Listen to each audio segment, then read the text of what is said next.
നിമിഷപ്രിയ കേസില് വീണ്ടും ഫേസ്ബുക്ക് പോസ്റ്റുമായി തലാലിന്റെ സഹോദരന്.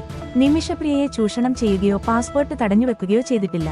ഇന്ത്യൻ മാധ്യമങ്ങൾ അപവാദം പ്രചരിപ്പിക്കുന്നു, കുറ്റകൃത്യത്തെ ന്യായീകരിക്കുന്നു, കുറ്റവാളിയെ ഇരയായി ചിത്രീകരിക്കുകയാണ് ഇന്ത്യൻ മാധ്യമങ്ങളെന്നും തലാലിന്റെ സഹോദരന് കുറ്റപ്പെടുത്തി. ഒരുവിധത്തിലും വധശിക്ഷയിൽ നിന്ന് പിന്നോട്ടില്ലെന്ന് രാവിലെ ഇട്ട പോസ്റ്റിലും സഹോദരന് വ്യക്തമാക്കിയിരുന്നു. ഇതിന് പിന്നാലെയാണ് ഇന്ന് വൈകിട്ട് വീണ്ടും പോസ്റ്റിട്ടത്.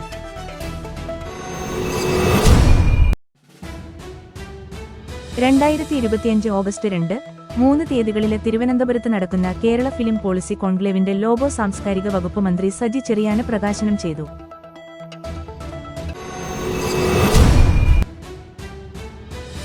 സ്വകാര്യ ബസ് സമരത്തിന്റെ പശ്ചാത്തലത്തിലെ ഉടമകളുമായി ഗതാഗത മന്ത്രി KB ഗണേശകുമാർ നടത്തിയ ചർച്ച പരാജയം.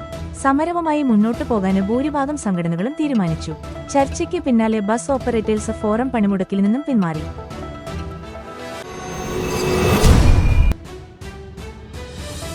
ഇന്ത്യയും അമേരിക്കയും തമ്മിലുള്ള വ്യാപാര കരാർ ചർച്ചകൾ അന്തിമഘട്ടത്തിലാണെങ്കിലും ഇതിനിടയിൽ അമേരിക്ക 10% അധിക തീരുവ ചുമത്തിയാല് പോലും ഇന്ത്യക്ക് കയറ്റുമതി വർദ്ധിപ്പിക്കാന് ധാരാളം സാധ്യതകളുണ്ടെന്ന് SBI റിസർച്ചിന്റെ പുതിയ റിപ്പോർട്ട്.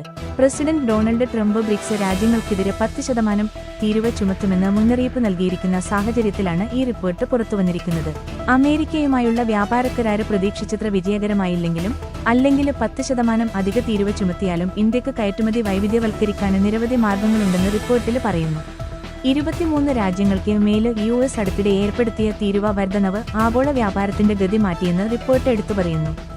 പുതിയ തീരുവ സമ്പ്രദായം ഇന്ത്യയെ താരതമ്യേന കുറഞ്ഞ അളവിൽ മാത്രമേ ബാധിച്ചിട്ടുള്ളൂ.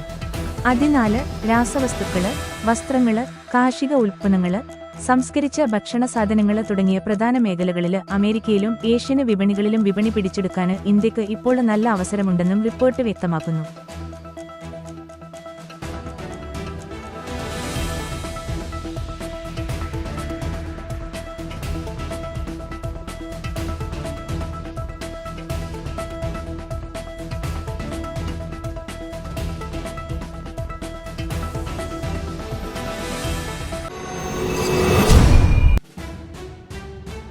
കേരള സർവകലാശാല രജിസ്ട്രാർ KS അനിൽകുമാറിന്റെ ഔദ്യോഗിക വാഹനം പിടിച്ചെടുക്കാനുള്ള നീക്കം പൊളിഞ്ഞതോടെ പുതിയ നീക്കവുമായി vice chancellor Mohanan Kunnummal. Registrar KS അനിൽകുമാറിനെ ഒഴിവാക്കി മോഹനന് കുന്നുമ്മല് ഓൺലൈൻ യോഗം വിളിച്ചു.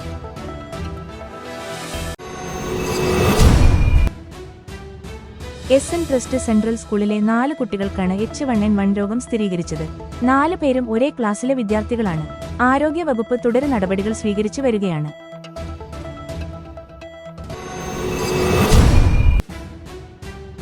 കാർഷിക മേഖലയിൽ പുതിയ പദ്ധതി പ്രഖ്യാപിച്ച കേന്ദ്രം.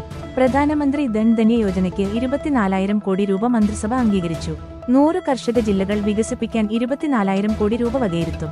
ഓരോ സംസ്ഥാനത്തുനിന്നും കുറഞ്ഞത് ഒരു ജില്ലയെങ്കിലും പദ്ധതിക്കായി തിരഞ്ഞെടുക്കും. കേന്ദ്ര മന്ത്രിസഭാ യോഗത്തിലാണ് തീരുമാനമുണ്ടായത്.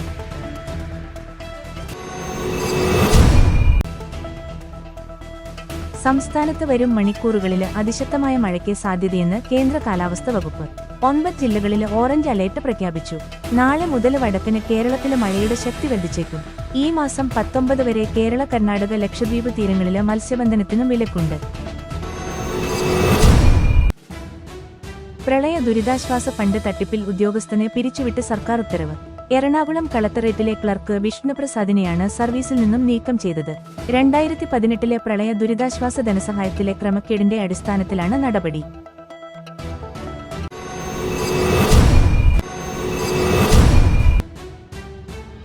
സുരേഷ് ഗോപിയുടെ JSK ബുക്കിംഗ് ഇന്നു മുതൽ. സുരേഷ് ഗോപിയെ നായകനാക്കി പ്രവീൺ നാരായണൻ രചിച്ച് സംവിധാനം ചെയ്യുന്ന ചിത്രമാണ് JSK Janaki versus state of Kerala. കഴിഞ്ഞ ദിവസമായിരുന്നു ചിത്രത്തിന്റെ ട്രെയിലർ റിലീസ് ചെയ്തത്. റിലീസ് ചെയ്ത് 24 മണിക്കൂർ ആകുമ്പോഴേക്കും യൂട്യൂബിലും സമൂഹമാധ്യമങ്ങളിലും ട്രെയിലർ ട്രെൻഡിംഗായി നിൽക്കുകയാണ്. ഇതിനകം 4 ലക്ഷത്തിലധികം കാഴ്ചക്കാരിയാണ് യൂട്യൂബിൽ നിന്ന് മാത്രം ട്രെയിലർ നേടിയത്. ജൂലൈ 17 ആഗോള റിലീസായെത്തുന്ന ചിത്രത്തിന്റെ അഡ്വാൻസ് ടിക്കറ്റ് ബുക്കിംഗ് ഇന്നു മുതൽ ആരംഭിക്കും.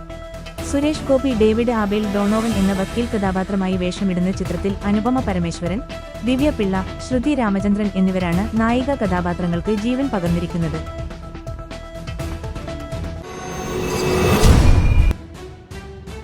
റഷ്യൻ പ്രസിഡന്റ് പുടിനെ വീണ്ടും വിമർശിച്ച അമേരിക്കൻ പ്രസിഡന്റ് ഡൊണാൾഡ് ട്രംപ്.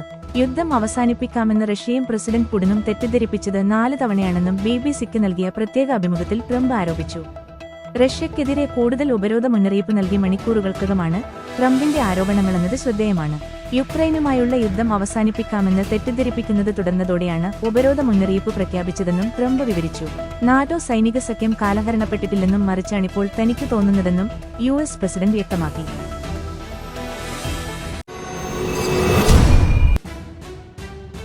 ചരിത്രം കുറിച്ച ദൗത്യം പൂർത്തിയാക്കി ആക്സിയം 4 സംഘം ഭൂമിയെത്തൊട്ടു. ഇന്ത്യന് സമയം 3 മണിയോടെ കാലിഫോർണിയയ്ക്ക് അടുത്ത് സാന്റിയാഗോ തീരത്തിനടുത്തായിരുന്നു സ്പ്ലാഷ് ഡൌൺ. സഞ്ചാരികളെല്ലാം സുരക്ഷിതരായി തിരിച്ചെത്തി. ഇതോടെ ആക്സിയം 4 ദൗത്യം വിജയകരമായി പൂർത്തിയായി.